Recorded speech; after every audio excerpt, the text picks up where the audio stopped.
Bonjour à tous. Alors voilà, on continue à préparer Noël avec aujourd'hui la deuxième vidéo de notre série spéciale Avant.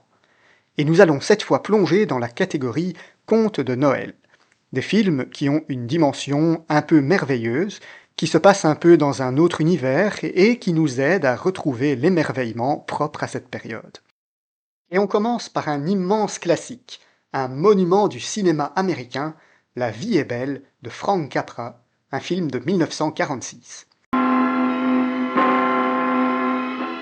Une immense valise. Je n'en veux pas une pour une seule nuit, je veux une valise qui soit assez grande pour 1001 nuits, avec beaucoup de place pour les étiquettes d'Italie, de Bagdad, de Samarcande. Je la veux immense, Joe, comme ça.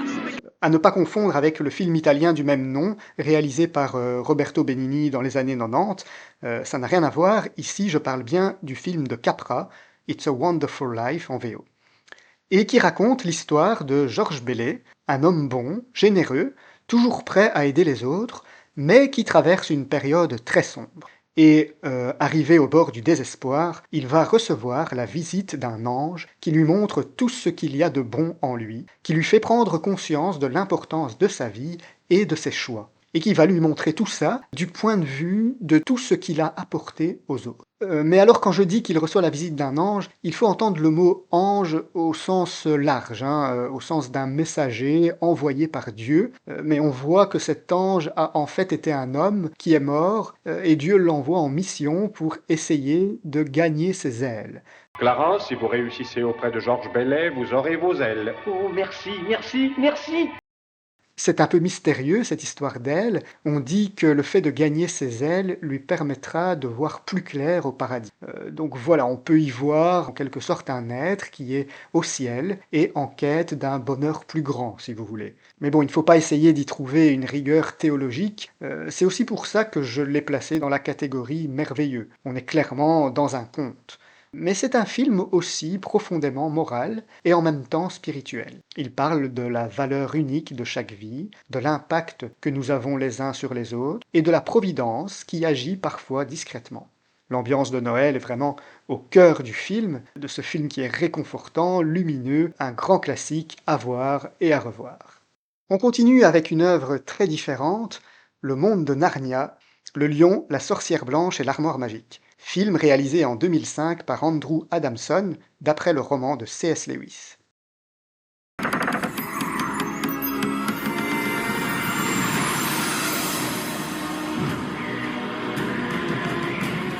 Ce n'est pas possible.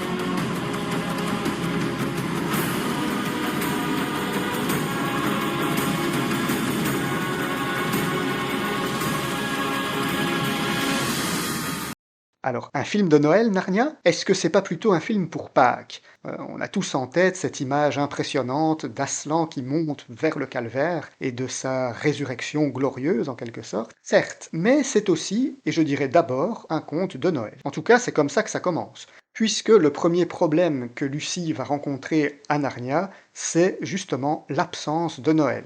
C'est ça l'intrigue de base. C'est une petite fille qui, en arrivant dans un monde qui a l'air merveilleux, va vite se rendre compte qu'il y a un problème. En fait, il y a plusieurs problèmes à Narnia, mais le premier dont on va lui parler, c'est que Narnia vit un hiver sans fin et que Noël n'arrive jamais. Et c'est même au point où le Père Noël lui-même va apparaître dans le film. Alors ça, petite parenthèse, je trouve que c'est très intelligent de la part de C.S. Lewis d'avoir intégré le Père Noël dans son univers. Parce que vous voyez, le Père Noël dans notre monde, c'est un peu bizarre, puisque c'est un personnage mythique, mais qu'on a intégré dans une fête religieuse, sans trop comprendre pourquoi finalement. Et ici, Lewis nous dit, eh ben en fait, le Père Noël, il vient de Narnia. Il était là pour annoncer la venue d'Aslan, dont on sait qu'il est une figure de Jésus-Christ. Et donc voilà, c'est comme si le Père Noël était sorti du monde de Narnia pour venir dans le nôtre. Donc ça, je trouve ça assez amusant. Il devient un peu une figure symbolique qui annonce la venue du Messie, comme une sorte de Saint Jean-Baptiste version Narnia.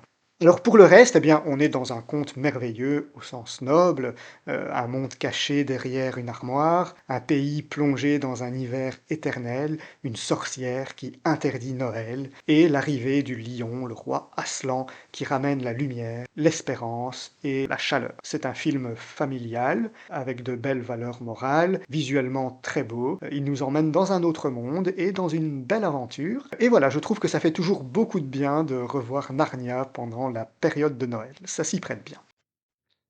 Alors pour terminer, on va parler, je dirais, du conte de Noël par excellence. Un chant de Noël de Charles Dickens. Vous connaissez sûrement l'histoire d'Ebenezer Scrooge, l'avare obsédé par l'argent, incapable d'aimer, et qui va être visité par trois esprits dans la nuit de Noël pour l'aider à retrouver un cœur humain. Alors, ce conte a connu de nombreuses adaptations cinématographiques. Il y a notamment la version animée de 2009 avec Jim Carrey, qui est assez bonne. Pour les plus petits, il y a le Noël de Mickey, un grand classique. Et il y a eu quelques adaptations en film, une bonne version en 1951, une autre un peu moins heureuse en 88. Mais s'il ne devait en rester qu'une, je vous conseillerais sans hésiter Noël chez les Muppets. Scrooge aimait le froid. Il était dur et tranchant comme le silex, renfermé et secret.